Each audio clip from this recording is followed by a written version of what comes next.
Hey guys, what is going on? It is RC Knockout and I am back with another video. Now, if you are new to the channel, my name is Nolan. In today's video, I've got my Brushless Converted Losi 5T out with me.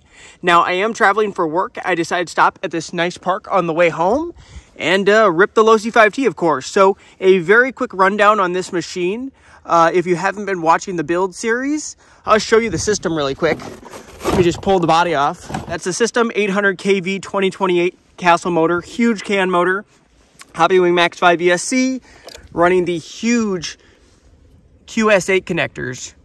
They're 8mm connectors, so we shouldn't have any power restriction through this system. And the batteries I'm running are Hardcase 9,000 milliamp 130C discharge rate PowerHobby 4-cell packs. So brand new packs. They were pretty expensive, but I guess it costs to play. I got this really cheap mounting system off of eBay. It only cost me like 80 bucks. It came from Brazil. It looks really nice. I like the way that it is designed, but it wasn't perfect fitment. So in the end, I had to back these with nuts right here because there wasn't any threads. There's only this much thread going into this plate right here from the bottom. And two of them stripped out right away. So I had to put nuts backing it, because that's all that's holding this tray on. But then the battery doesn't quite fit right in here, so I had to stack the batteries, which is why I have kind of a janky setup. I have them stacked on top of each other, and then I got a strap, two straps actually going lengthwise, but it's holding it in there pretty good actually. Also, it came with the motor mount right here. Now, the motor mount didn't fit perfectly either. I actually had to grind out quite a bit, because originally I was trying to run an 18-tooth pinion.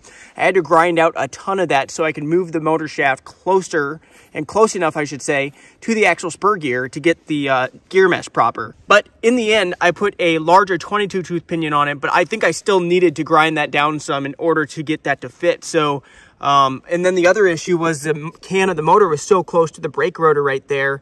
That's the main reason why I actually ended up putting a bigger pinion on, because it was almost touching that brake rotor. But let me go ahead, get her hooked up, and we're gonna jump right in this video. Should be a heck of a lot of fun. Alrighty guys, it's time to rock and roll. Let's go. One thing I want to point out is I've had issues with the low voltage detection turning on this ESC. And I think I got that squared away properly. It did come on last time, but it drained one of the batteries down to 14.3 volts, which is fine. That's on average like 3.4, 3.5 volts per cell, something like that. But the other battery is a little more concerning. It drained that battery down to 13 volts. A couple of those cells actually dropped below that 3.2 threshold, which you don't want to drain a battery lower than any lower than 3.2 volts per cell. So that's why that was a little bit concerning. But I was able to charge them back up. But I don't really like that it drained that battery all the way down to, I think 3.02 and 3.07 were what two of those cells went all the way down to. The other two were like at 9.5, 9.4, so they were fine. But we're just going to have to see, cross my fingers, that the low voltage detection comes on this time. But here we go.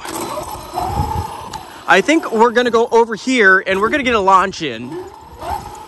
Alrighty, are you guys ready for a launch? Ready, get set, go!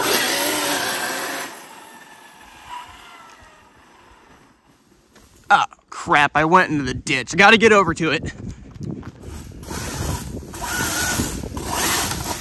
Oh, we can drive out of there, no problemo.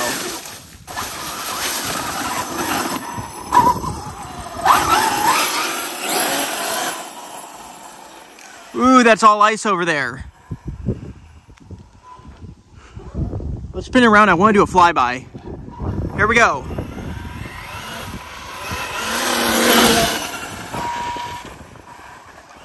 Holy smokes. Other flyby this way. She's kind of rowdy. I do apologize. There's a little bit of a breeze today.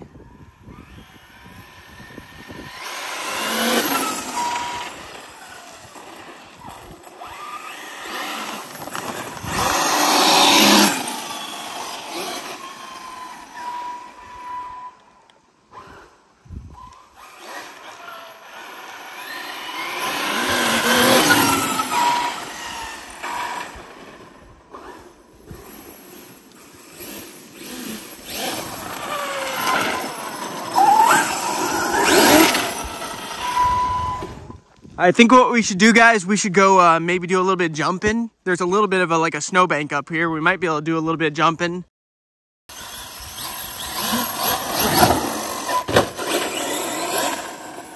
A little bit of air there, nothing huge. Bring her back.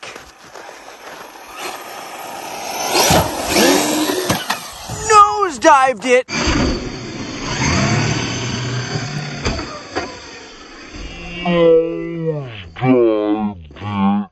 Oh my gosh, I hope I didn't break my bumper. You can see where this just dug right into the ground. It's very cold. Let's see, did I break the bumper?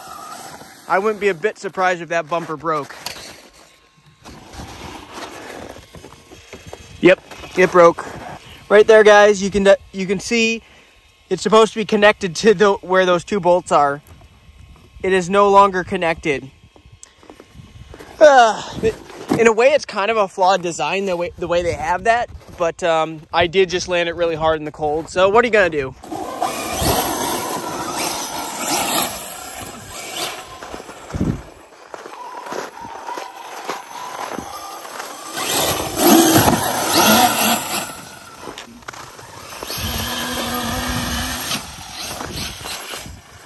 Also, by the way, guys, if you are enjoying my content, especially with the Brushless Converted Losi 5T, make sure to give this video a thumbs up. Anytime you guys do take the time to hit that like button and subscribe, it really does mean a lot. It really shows your support in the channel and like my content. Let's keep on going.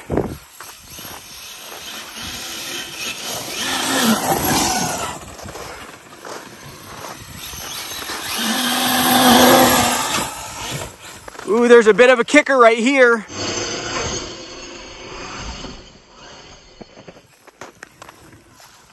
Let's do a flyby. Here we go.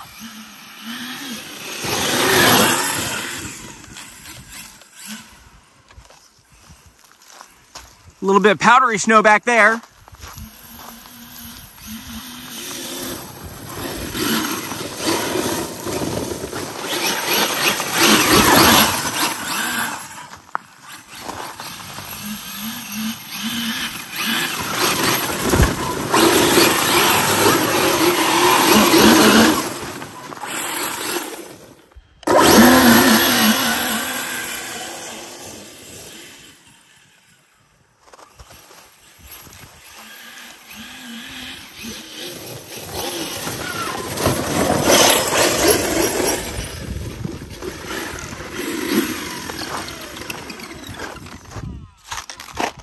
Uh-oh.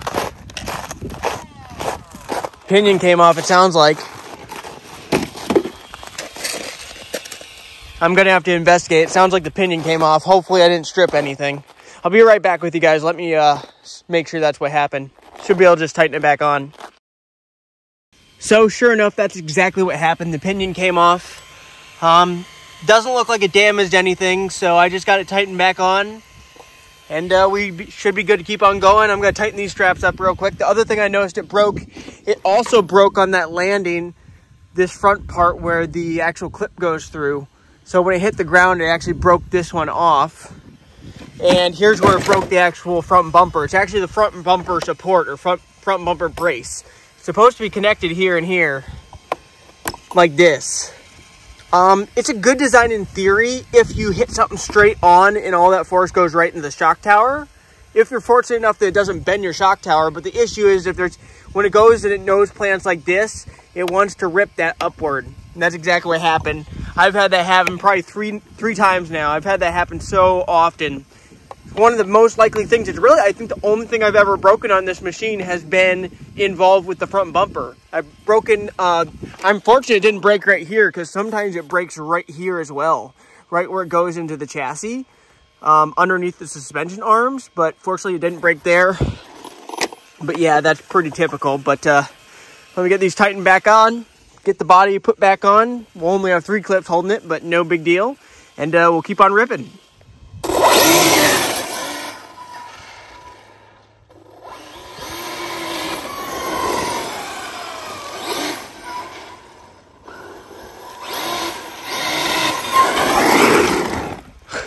This thing's so much fun. It really is a ton of fun. I think I've had more fun with this. Like the last video, I had so much fun jumping this thing. I think I had more fun with this thing the last time I bashed it than I ever had with it in the entire time it was gas powered. I'm not bashing gas powered or anything. It just was a ton of fun.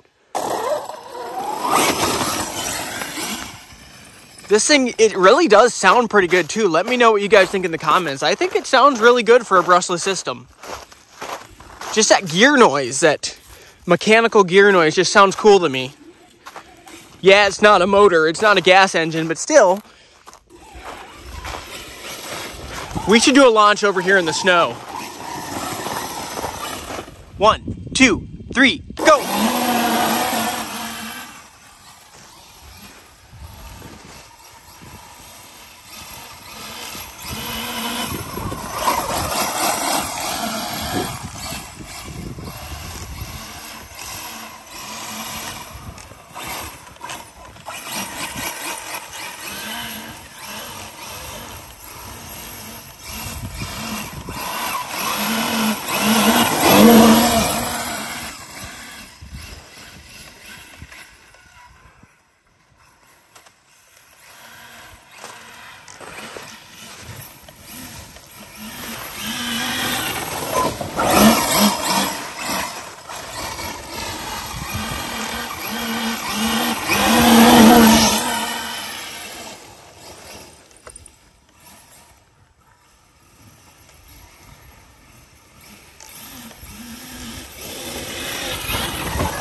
Let's go back over there and maybe do a few more jumps. I mean, the bumper's already broken, right? When I was using the servo for braking, I preferred the feel of that than the ESC and motor doing it. Like, it feels more natural. Maybe I just need to turn it down on this, on the ESC, but it feels more natural of like a braking progression, if that makes sense. It feels less abrupt. Like you can actually roll into it. This feels like all or nothing with the braking. That's kind of what it feels like. Maybe it's a little too touchy. I have no idea, but let's hit this again. I want to hit the snowbank.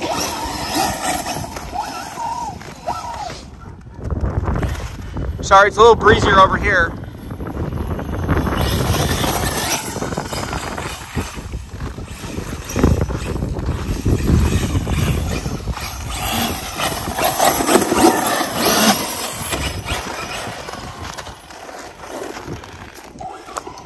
Let's try not to nose dive it this time. Not graceful, kind of just tanked its way through there. Bullied its way through.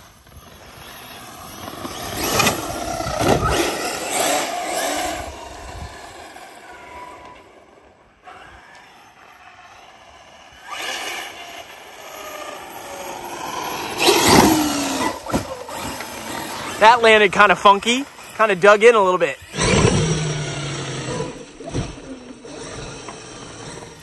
Once again, guys, if you are enjoying this video, make sure to give it that big thumbs up. I'd greatly appreciate it.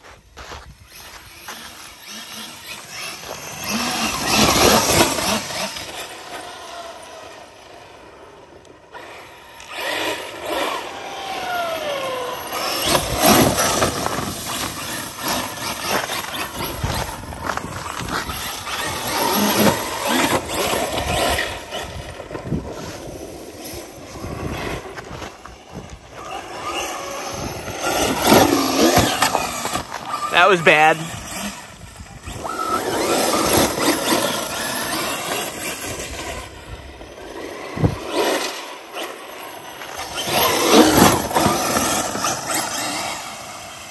Okay guys, hit low voltage mode.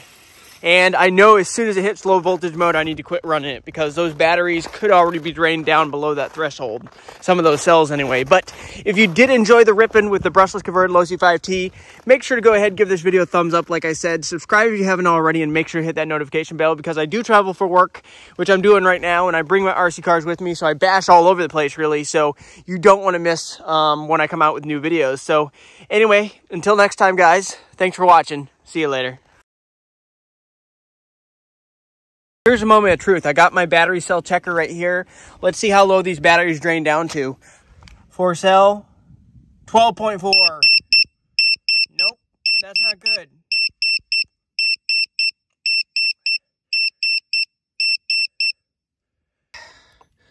And I have it set for intermediate, the cutoff mode, guys. I don't have it set for low voltage detection low. So there's actually a low and there's a high, but there's intermediate, which is default. But let's see what this one's at now. This one hopefully isn't lower. Where's that all? 13.6, 3.32, 3.38, 3.45. That one for the most part's good. That top battery. So that's interesting, guys. It's drawing power from them unevenly. So what were we, 13.6 and 12.4 or 12.6? 12.4, that's way too low for a 4-cell pack. I'm crossing my fingers. I can get that back up to, I should be able to do a nickel hydride trickle charge until I can get it back up to a storage charge, but that can't be good for my batteries if every single time I run this thing, it's draining down the batteries, or at least one of the batteries, to that low. I don't know. Let me know what you guys think in the comments. That's a bit concerning. So it did turn off there at the end, but that drained down even further than last time. 12.4 or 12.6, whatever that bottom battery is way too low. Way too low. Let me know in the comments what you guys think, but overall it held up really well. I had a ton of fun, and I look forward to having this machine out again. So anyway, thanks for watching. I'll see you in the next video. Later.